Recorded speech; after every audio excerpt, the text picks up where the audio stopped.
Bonjour à tous, c'est parti donc pour le débrief de ce match PSG-Lyon qui a eu lieu pour la sixième journée de Ligue 1. Donc le PSG qui s'impose 2-1 dans ce match avec un but de Neymar et de Mauro Icardi au bout du temps additionnel. Les Lyonnais avaient marqué par intermédiaire de Lucas Paqueta. Ce match qui est vraiment un très beau match parce que les deux équipes jouent très bien, que ce soit Lyon comme le PSG. Puis Lyon ouvre le score. Paris va chercher les ressources pour aller chercher ce penalty discutable, bien sûr. Neymar qui marque, et puis dans les derniers instants, centre d'Mbappé, tête décroisée magnifique d'Icardi qui donne la victoire au PSG. Donc, sur un point de vue, voilà, résultat et comptable, le PSG est premier en Ligue 1 avec tout simplement 18 points en 6 matchs. Donc, que des victoires, 6 matchs, 6 victoires. Paris qui est très très bon sur ce point de vue, ils gagnent leur match et c'est ce qu'on demande, mais ça joue encore, il y a quelque chose un peu à corriger. Pour ce qui est un peu de l'évaluation des joueurs, Neymar qui a été sûrement le meilleur joueur parisien sur ce match, on a retrouvé Neymar qui vient chercher la balle, qui vient faire des différences, trouver de bonnes passes. Alors voilà, il n'est pas encore à son meilleur niveau, il marque pas dans le jeu, il marque le penalty, bien évidemment, à un moment hyper important. Donc c'est très important. Après le penalty, comme on dit, il est discutable parce qu'on peut voir sous certains angles que Neymar fait faute. Mais bon, il est aussi déstabilisé par le défenseur. Certains auraient sifflé penalty, d'autres non. C'est l'interprétation de l'arbitre. Il y a eu penalty, donc Neymar qui fait un bon match, qui marque. Messi aussi assez bon en première période surtout. Il a disparu après en seconde période. Il est aussi, on a vu beaucoup la sortie de Messi qui a fait beaucoup parler. En fait, c'était surtout une blessure. Et puis Pochettino qui a montré du taper le poing sur la table en fait, en disant t'es blessé, tu sors, donc c'est quelque chose de bien. Voilà, Messi qui a quand même touché l'équerre, il a bien combiné avec Neymar, il a su jouer plus vite. Voilà, petit à petit en fait ça monte en régime, donc ces deux-là étaient très bons.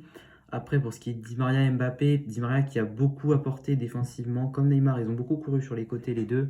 Donc Di Maria offensivement on a moins vu, il a moins centré, il est moins venu prendre la balle, faire de différences individuelles, mais en tout cas ça a été très bon pour la défense. Mbappé qui est en fait positionné en numéro 9, ça va pas vraiment, hein, c'est pas son poste, c'est pas là où il est le meilleur. Donc ça se voit, ils ont moins combiné avec lui. Le milieu, que ce soit Gay et Herrera, on leur demande de beaucoup courir, de faire beaucoup d'efforts, récupérer la balle, c'est ce qu'ils ont fait, ils ont été très bons. Voilà. Après, est-ce qu'avec un milieu en plus, que ce soit Paredes ou peut-être Verratti, on ne sait pas, il est toujours à l'infirmerie, comme toujours. Mais voilà, ça manque peut-être un peu pour garder la balle. Draxler peut faire ça, mais c'était bon. La défense, il y a eu quelques erreurs, un peu Kipembe sur certaines relances, mais c'est quand même très solide dans l'ensemble. Voilà, Kehrer côté droit, c'est pas son poste, hein. On a vu que c'était vraiment compliqué quand il est côté droit, alors qu'il était plutôt bon dans l'axe dernièrement. Voilà, mais le PSG, en fait, qui, dans la première demi-heure, surtout, je trouve, depuis le début de la saison, même contre Bruges, en fait, est capable de faire un très bon pressing collectif, même avec tous les attaquants. Surtout, donc, voilà, en première mi-temps, dans le premier quart d'heure, et ils sont capables de marquer vite. Et donc, toute équipe qui, avec ses 4 joueurs devant fantastiques, est capable de jouer vite avec un bon pressing et de marquer, va poser des problèmes. Mais il faudrait faire ça un peu plus sur la longueur, être capable de garder ses efforts plus longtemps. La tactique, au départ, c'était annoncé comme un 4-2-3-1 avec Mbappé, avec derrière lui Messi, Neymar côté gauche, Di Maria côté droit. Donc ça, c'était la compo de base avec Gay et Herrera tout simplement dans le 2 du milieu. Mais en fait, ça a beaucoup permuté, ce qui a fait en première période qu'il y a eu du mouvement entre Messi et Neymar sur le côté, Di Maria, pareil, qui est venu beaucoup permuter. Di Maria et Neymar qui sont revenus, c'est bien, mais en fait, ce 4-2-3-1 peut aussi varier en 4-4-2 avec, par exemple, Messi et Mbappé devant, Neymar, Di Maria sur les côtés, ou alors Mbappé, Neymar devant. Voilà, ça permute beaucoup. Ça peut aussi être un 4-4-1-1 avec juste Messi vraiment pas sur la même ligne qu'Mbappé derrière. Mais donc voilà, cette composition qui marche, mais il y a juste un seul problème quand même, c'est le fait que Mbappé joue en position vraiment de numéro 9 dans ce 4-2-3-1 et qu'Mbappé n'est pas un numéro 9. Il n'a pas les appels de numéro 9, il n'est pas capable de jouer de la tête, de mettre du poids dans la surface. On a vu de nombreux centres venir, soit de Nuno Mendes qui a été bon, ou même d'Hakimi quand il est entré. arriver sur personne. Et puis le but, il n'y a pas de secret, c'est Mbappé sur un côté, en l'occurrence le côté gauche qui centre, numéro 9 Icardi dans l'axe. Ça fait but. Donc cette tactique est mieux équilibrée parce que Di Maria et Neymar, qui sont quand même deux joueurs qui courent, hein. Neymar il court, faut pas reviennent, donc ça fait du bien. Mais effectivement, il y a ce problème de numéro 9. Sinon, la tactique voilà, défensive, on a vu vraiment un coup de tactique de Pochettino, donc qui sort Messi pour faire rentrer Hakimi. Et donc ça, en fait, ça a quand même été pas mal parce que ça a permis en même temps de mettre Icardi dans l'axe, Mbappé sur un côté, Neymar de l'autre, et avec Hakimi qui a pu vraiment apporter du surnombre et aussi défensivement parce que c'était dans le dernier quart d'heure où Paris marque d'ailleurs et où Lyon est beaucoup moins bien et où Lyon craque tout simplement à ce moment-là du match. Voilà, hier on a vu que c'est Donnarumma qui a joué ce match en tant que titulaire, donc c'est la deuxième fois qu'il commence titulaire.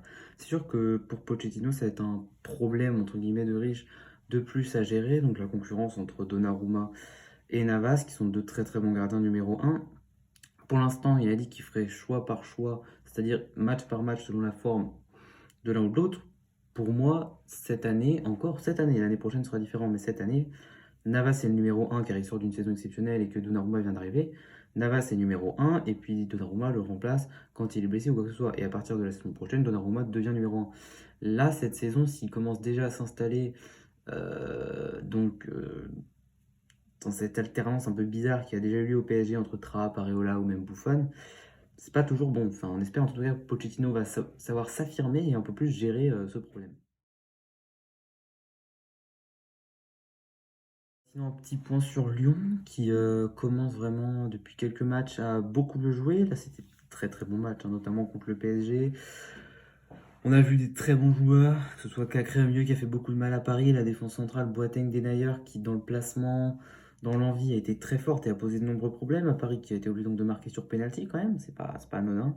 Lopez qui fait toujours des très gros matchs, il a fait de nombreux arrêts, il a su rassurer sa défense. Et surtout Lucas Paqueta, qui est pour moi le meilleur joueur lyonnais, le numéro 10 brésilien qui marque, mais qui est surtout très très fort dans le jeu, il a une lecture, une vision du jeu quand même assez incroyable. Voilà, non, Peter Bosz qui est en train de quand même mettre une équipe en place, hein, que ce soit au milieu avec Cacré, avec Guimarães, avec Paqueta, sur les côtés avec Shaqiri, Toko Ekambi. Voilà, Slimani très bon aussi, la défense qui commence à s'installer, on commence vraiment à avoir l'équipe type lyonnaise. Et cette équipe qui, ouais, elle est forte cette équipe et elle pourra titiller le PSG comme on l'a vu. Bon, après, voilà, effectivement, il faut trouver de la constance dans le classement, mais c'est quand même une bonne équipe. Donc voilà, donc c'était vraiment un super match avec une victoire pour le PSG. Donc j'espère qu'on se retrouvera bientôt. À plus!